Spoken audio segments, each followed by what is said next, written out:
Welcome back, guys. It's great to be back. Happy holidays. I know I took an entire month off in November, but that's because I did so many videos in October. I did 7 in 1 month. I usually don't even do like barely more than 7 in a year. So for me, that was big, but I love Halloween, and every year, I put off doing all the Halloween videos I wanted to do. So this year I was like, you know what, screw it. We're just doing it this year. We're doing all the ones I want to do. I still didn't do my top 10 Stephen King movies one I wanted to do, but that kind of got replaced by the Munsters review. But anyway, it's the Christmas season, so Merry Christmas, Happy Holidays, all that. Let's talk about some toys. Now, I was putting off this video originally because I'm still waiting for my Big Bad Toy Store order to come in for the Fiore Planet Wilderness Hunter Crocker, which is like the not Leatherhead figure that looks just awesome. He basically looks like what Leatherhead would probably look like in a live-action Turtles movie, and he's in scale with the live-action NECA figure, so I can't wait to get him. He's such a badass figure, but it's taken a long time. Originally they said November 2022, now they're saying December 2022. I'm sure by April they're gonna say April 2022, and I'll just keep saying, oh, wait for that Crocker, can't do another toy haul, so let's just do a toy haul without him, because it just keeps getting delayed. Even though most people got theirs, even some who ordered from Big Bad Toy Store got theirs back in September. We know how Big Bad Toy Store is, there's always delays, so I'm not getting them anytime soon. So let's dive right into vintage Turtles. I have a few, not many, but a few vintage Turtles to talk about. One is pretty major. So it's not exactly a Grail figure. I wouldn't call it a Grail figure. It's not like worth $1,000 or anything like most of those Grail figures are, but it's a very rare one. It's from the Warriors of the Forgotten Sewer subline, which I think is a really cool subline that came out after I was done collecting the line. It's kind of a Dungeons and Dragons thing where we didn't get all of them. We didn't get the Knight Raph, or was it Mike? One of them, and we didn't get the Wizard Splinter, nor did we get the Battle Cat, I believe, that was supposed to be for Barbarian Leo. But we got Barbarian Leo, Don as a Dwarf, Warrior Bebop, and Gatekeeper Rocksteady. Gatekeeper Rocksteady is typically the most expensive and rare of the four, and he is the one I picked up. This guy is awesome, and he's complete. The mace is a little warped, but you get what you can get when you're dealing with these super rare figures. I got him for a very good price, good payment plan where I'm paying, peanuts a month for this guy, only for like several months, and then the payments will be done. I'm not usually into these like super expensive figures that came out later in the line, these collector specific figures, because a lot of them, like the Warrior subline, that not the Warriors of the Forgotten Sewer, just Warrior, where they had like Warrior Chrome Dome, where the vac metal on him is kind of blue and his accessories are magenta, so it looks like they just took the original Chrome Dome and his accessories and upped the blue tint on their TV, and the image just got a little bluer. That goes for a ton of money these days. I didn't even know that existed as a kid. It came out way after I was done collecting the line. And there was like Warrior Rocksteady, which was just the robotic Rocksteady, but now he's like chartreuse vac metal. And there was even the Michelangelo Metalhead, Warrior Metalhead Michelangelo, whatever the hell it was, where they just repainted Metalhead, or re-vac metalized Metalhead to look like Michelangelo's colors. I actually had seen this back in the day, probably just assumed it was a custom or something, but I completely forgot about it when talking about Super 7 in my big Super 7 rant last toy haul, until a buddy of mine from the channel No You Grow Up, Eric, he told me that is actually a vintage figure. I believe it was him who told me that. Somebody else in the comments might have told me that, but regardless. He told me, like, no, that was actually a vintage figure. It's just one that came really late in the line. And then I had looked it up, and I'm like, oh yeah, I have seen this before. I still think it's dumb, though. I still think that's a very dumb choice for Super 7. We'll get to Super 7 in a bit. But yeah, I don't care for those ones. Like, I don't care about, weird color variations that are worth like $1,500 of a figure I already own. Like, that stuff I don't care about. But if it's a cool figure, then I care about it. And Gatekeeper Rocksteady is a cool figure. He's really kind of the best Rocksteady figure in the vintage line, in my personal opinion.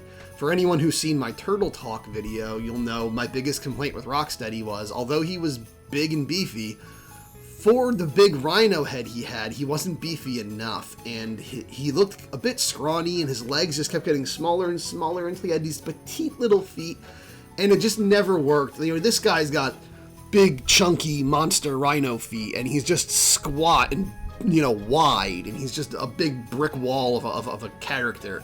And that's what Rocksteady looked like in the cartoon. You know, he was, you know, Bebop was the taller one, but Rocksteady was like the one who was just like stocky all around. He was just a husky dude.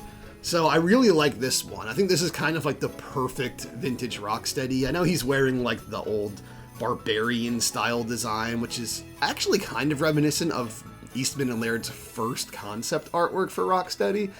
But regardless, he's not an average Rocksteady, but he's still awesome. If we had a regular outfit Rocksteady in this design from the vintage line, it would be the best Rocksteady figure ever. But yeah, this is awesome. I do want the rest of the Warriors of the Forgotten Sewer, but I wanted to start with Rocksteady, not only because he's the hardest and most expensive one to get, but because he's the coolest one in the set, I think. Although Warrior Bebop is damn cool too. He also comes with the little, in fact, metallized turtle idol thing, which kind of looks like, you know, the Oscars, but with a turtle. All of them came with that for some reason. Then I got some more vintage stuff. I got this absolute abomination from the pizza launching subline they made, where the turtles are these big deranged Cookie Monster creatures who are just massive, and they have a pizza on their stomach, like strapped to their stomach, that shoots smaller pizzas. Now, I don't have the accessories for this monstrosity, but I do just have the figure. When it comes to stuff like this, I don't care about getting it complete, because this has no, like, you know, nostalgia for me, or, you know, no real, like, meaning. It's just a stupid, silly thing Playmates made in the 90s that I happened to pick up. Even the skin is, like, textured like Slash. It's really weird. I don't know why they're, like, so monstrous and ugly, but that was the thing that came out. But the same toy store I got that, I also got Movie 3 Donatello. So him as the samurai from the wonderful Teenage Mutant Ninja Turtles 3. What a great movie that was, right? If you want to see my thoughts on it, I have a whole review of it. And actually all 6 live action, or not live action, theatrical Ninja Turtle movies have reviews on my channel. So yeah, I got him. Again, no accessories, because I had I might have had all of those, but I know I had Mike and Raph from Movie 3 as a kid.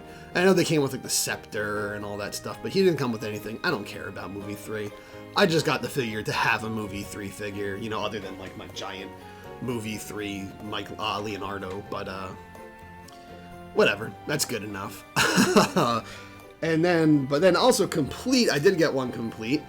Another Rocksteady. I did not have Machine Gunnin' Rocksteady from the Wacky Action line. Now, he was not originally from the Wacky Action line. He and Head Spinning Bebop were added later, when they started doing a ton of Bebop and Rocksteady variants. So I'd still like to get Head Spinning Bebop. He's just hard to get with the sunglasses and all of his accessories. Usually it's like you have all the accessories but no sunglasses, or you have sunglasses and some of the accessories missing. So he's tough to get, but I got Rocksteady, so that's 2 Rocksteadies, you know, checked off. I need to get 2 Bebops to match that. I like to always have even Bebop and Rocksteady numbers.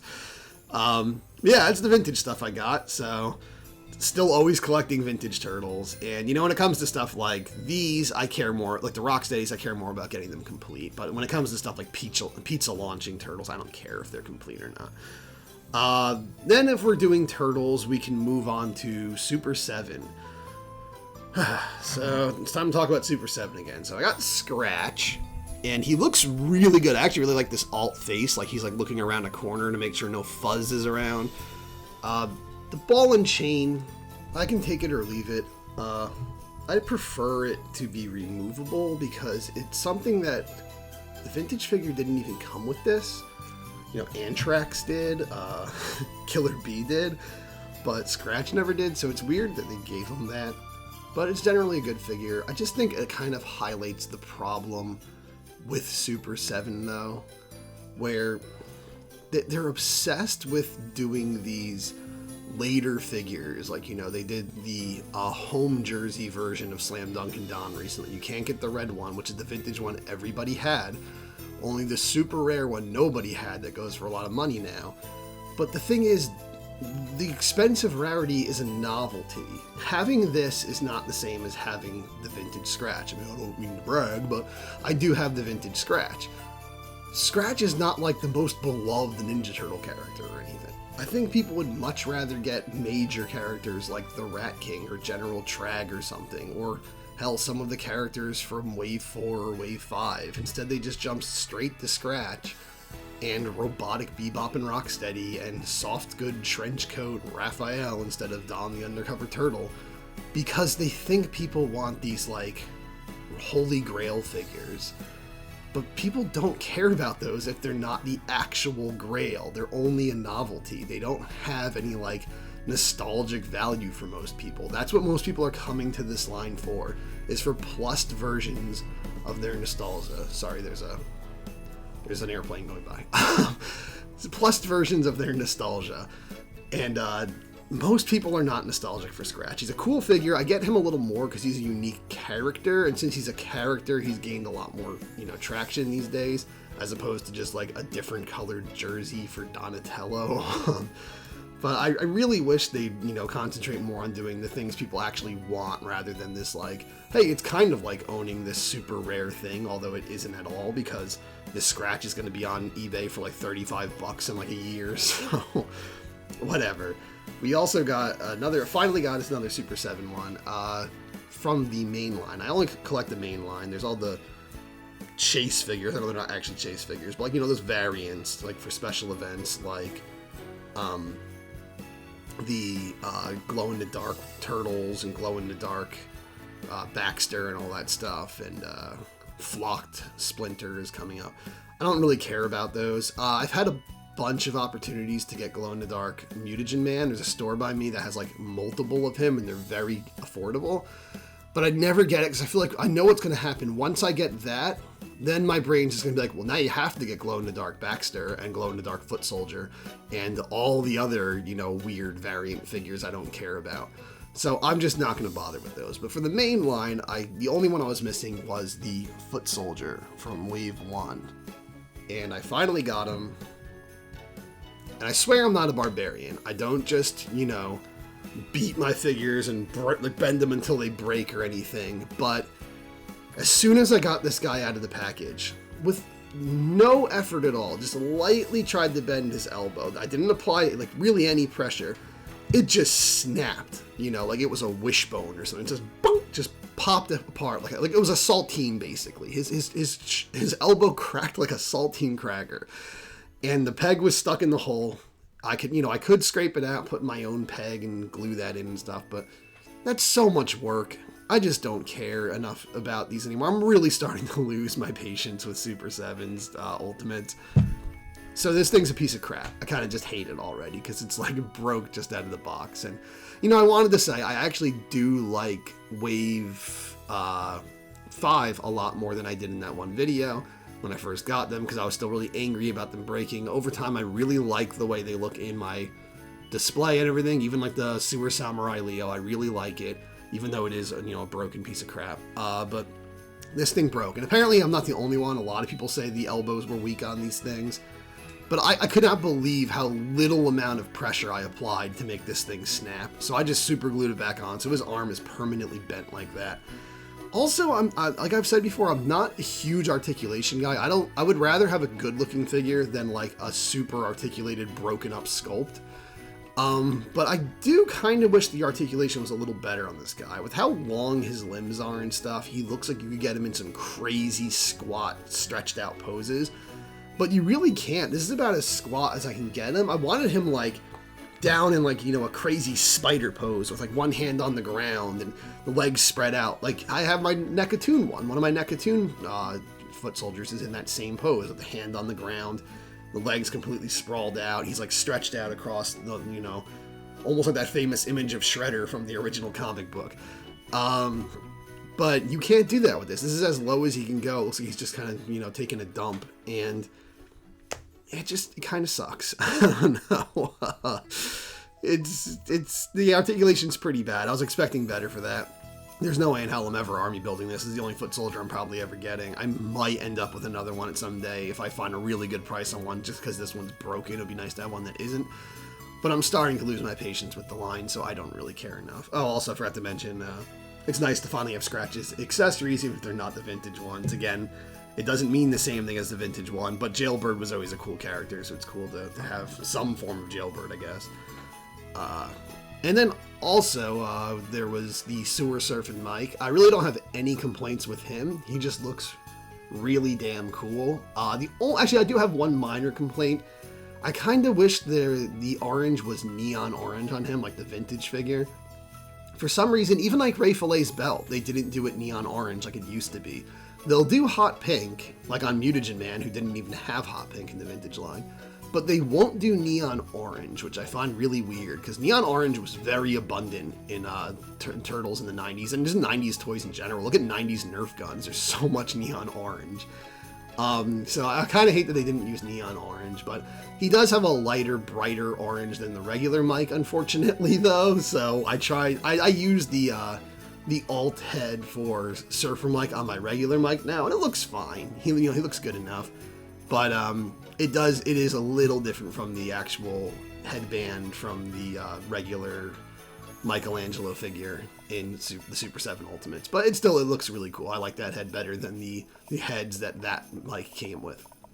So finally for Turtles, we have one more thing. A super cool friend of mine named Jake, he surprised me with a Christmas present. He sent me a package full of 5 figures, 5 action figures, which I didn't have, and that is the Loyal Subjects Teenage Mutant Ninja Turtles, which I did not have, because, you can only collect so much. Money's tight and all, so I'm getting NECA Toon, NECA Movie, Super 7 Ultimate, NECA Universal Monsters, NECA TMNT Universal Monsters, and for a while I was doing Motu Origin. So I've been collecting a lot of action figure lines at once, so I just had to skip on these, but he got me all 5 Turtles and the Shredder himself, the Shredhead. So they're supposed to be based on the animated series. They're more like the style guide colors, and they actually kind of closer resemble the designs from the anime from the 90s, the one that came out in Japan, like the one where they turn into like big buff like Wolverine looking dudes and they fuse together into like a Gundam. They look kind of more like those. See, originally I actually did this video last night, but the coloration and the sound quality were so bad that I'm redoing it now.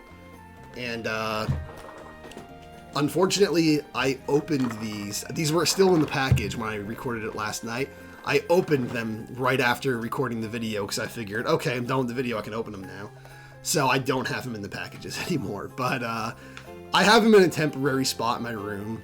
Real estate's getting tight in my room, but I can always throw up another shelf and put these guys on there. They're pretty cool figures. I will say the accessories are so gummy, they're almost like liquid, like Raph's size are like rubber bands. And some of the details are a bit weird, like how Shredder is so much smaller than the Turtles and stuff. Like, he should be way bigger than them. But in general, they're pretty cool figures. They're fun figures. Especially since I don't think the Loyal Subjects figures are as expensive as, like, NECA or something. Although I will say that whole bundle must have cost a lot, so thank you so much, Jake. And I kind of almost have the full set now. I've noticed in stores they have the hip-hop turtles from Loyal Subjects. Well, in that one episode early on in the show where they're, trying to blend in. So they're wearing these, like, hip-hop outfits, like leather jackets and sunglasses and sneakers and stuff. I might pick those up at some point now that I have a Loyal Subjects, line going. Or I might just leave it at this. But thank you so much, Jake. That's awesome. I was not expecting that. So now let's move on to non-Ninja Turtles. So I guess first off I have, back at Halloween time, I got some more figures that didn't quite make it. Let's move this little jar of fog juice I got a, I forget the name of the company that does these. It's a Japanese company. They're usually very expensive, and they're usually in that, like, chibi, I think it's pronounced chibi. I could be wrong, though, I don't speak Japanese. That kind of art style I don't really like, where it's just like anime characters with big heads, but they always have those really big anime eyes and, like, you know, bushy anime hair and stuff. I usually don't like that look too much, but for Sally here, they kept her, it's essentially just Sally's head, just bigger than her body. Like, it's just a regular Sally head. So you just have this adorable little Sally. I just got it because it's one of the cutest damn figures I've ever seen. And you can pose her. She comes with 3 different faces, like a worried one and stuff. She comes with a little jar of deadly nightshade, or... yeah, not fog juice, deadly nightshade. And she comes with a little basket she gives Jack with, like, the fish bone and, like, the bottle of poison, or whatever the hell she gives him. And yeah, it's not, I guess it's not really like a true toy haul at this point, unless Sally shows up at some point, because if doing these toy hauls has taught me anything, it's that I like Sally a lot more than I thought I did, because I am constantly buying Sally merchandise in the past few years. So that's this video's Sally. I got her back, again, before Halloween, but after I did my video for Halloween. So, or October, I said October toy haul. I also got some other Halloweenish stuff. I was putting off for a while. I kept seeing it in stores, but I was putting up getting the Herbert West from Reanimator Toony Terror figure. But I had to get it at some point. It's just the best looking Toony Terror figure yet, I think. It's exactly what I want from that line. It's just a caricature of how the actor looked in the movie. He looks so cool. He looks perfect. The fact he comes with the tray with the disembodied head making that goofy, stupid face is just like, oh man, this is probably the best piece of Reanimator merchandise ever made. And I also got the American Werewolf in London 2-pack. I want the American Werewolf in London Ultimate of the Werewolf, but I know it's going to be very pricey and it's going to be humongous, so it's going to be hard to find space for it in my room. So for now, the Toony Terror one's fine. Like most Toony Terrors, I have my problems with it. Like, the articulation is almost non-existent. There's really no reason for it to be there because they're really just static figures. But they look really good. You know, you have his friend as the zombie, how he keeps reappearing in the movies. It's kind of like how he looks in the movie theater scene. And then you got like a really cool werewolf, a big, chunky werewolf figure. So, good on NECA. The Toony Terrors are getting better, I have to say. And then, not Halloween related, I guess the last thing I really have to talk about is I've gotten into another toy line recently. I've been collecting more and more of it. It's, again, like Motu Origins, it's not a collector-specific line. It's just for kids, although it's actually a lot easier to collect than Motu Origins. It's the Jakks Pacific Sonic the Hedgehog figures. If you've watched my recent room tour, you probably noticed I had Omega and Rouge the Bat in that. I've had Omega the longest. I got him about a year ago in Walmart. I just saw him on the shelf. I'm like, holy crap, that's an Omega figure. I never would have thought I'd see that in a Walmart or something. So I grabbed him. Then I saw Amy at some point later on. I really liked it. Like, oh, that's the best looking Amy figure that, you know, I've ever seen. It's spot on. It looks just like her model. But I passed on it because I was like, you know, I'll probably see it again. I don't need it. I have so much crap in my room. And then I found Rouge the Bat at some point, and I'm like, you know, she's a popular character, but her merchandise is rare. There's not a lot of it. And again, this is like the best looking figure of her. So I grabbed her, and at that point I kept regretting not getting Amy. So I'm like, I'm not going to do that again. I'm not going to regret that, because Amy was nowhere for a while. But then at some point I did find Amy and Vector, and Vector is one of my favorite Sonic characters. He's so cool, and I love how big and chunky they made him. I got them, then shortly after I got Espio, and he has some problems with his face. The paint, like the eyes are like bleeding onto like his mouth, and like some of the paint application is really sloppy, but on my specific version. But he is just it's just cool to get a figure of Espio the Chameleon, you know, that's just a rare, obscure Sonic character. And by that point I was just all in. Now I have Sonic and Tails and the Eggbot and you know, the Buzz Bomber and the Chopper and the the crab meat, the rhino bot, and all these little accessories. And I'm building this display, and it's such a cheap, affordable figure line to collect. They're like $9.99 a pop, and they all come with accessories from the games, and they're pretty well articulated. I think the only articulation that can make them better would be elbow articulation and ball joints on the head. But aside from that, I mean, for what you're getting for $9.99, it's really good articulation, and they do pop apart, but you can just pop them right back in. The pegs always go right back in. They're never damaged, unlike the $60 Super 7 crap that breaks as soon as you take it out of the package and has no chance of popping back in. So, yeah, good on Jakks Pacific. This is an awesome toy line. I don't want all the Mario ones. I do prefer Mario slightly to Sonic. Well, I guess great. I love Sonic, but I love Mario. So, but Mario merchandise is just so common, and it's kind of boring and generic. It was the same looking Mario, the same looking Peach and everything. So I really only go after Koopalings. I had the chance to get Lemmy and Iggy in the past, but for whatever reason I passed on them. And then they just disappeared. I didn't find them anywhere. So I got Ludwig, because he's been everywhere. And apparently Larry and Wendy have come out also. I haven't seen them. Morton and Roy are my favorites. I don't think they've made them yet. I'm guessing they're going to be big. But unfortunately now, like Lemmy and Iggy, they were like, $10 originally, $9.99. Now they're like $30 or $40 online. So I guess people want the Koopalings. I don't know why they don't make more of them. Everyone seems to like the Koopalings. I don't know why Nintendo wants them to not be popular. But yeah, they're not quite as good as the Sonic ones. I think the Sonic ones are a little nicer. And I do want some more Sonic ones. I know there's like Metal Sonic I missed out on. He's awesome. Knuckles, Robotnik. I saw Eggman actually in Walmart, but that one, the paint was kind of messed up, so I skipped on him. And they're making Chaos apparently soon, which is freaking awesome. If he's translucent plastic also, he'll be hands down the best figure in the line. Like, just the idea you're getting a Chaos figure in 2022 is insane. But I mean, if he's translucent, then they really went the extra mile. And eventually in this display, I'm going to put up, some more boxes next to it, a little lower than the Eggbot hovering there, so I can have like Knuckles fighting Eggman and Chaos over like a Chaos Emerald in the middle or something, kind of create like a Sonic Adventure scene. I might get Shadow at some point. Never been the biggest Shadow fan, but his color scheme is just iconic in this group of characters, so maybe at some point I'll put him in. But I'm not getting everything. I prefer Classic Sonic to Modern Sonic. I like both, but I prefer Classic. But I prefer the cast of characters in Modern more. It's so much deeper. There's so many more characters and stuff. And the classic ones don't scale with these. Their heads are too big and stuff. So I'm just going all modern as far as the characters go. Now, I mentioned Motu Origins. I guess this is the last thing I'll go over before I end the video. So I was collecting Motu Origins in package for a long, long time.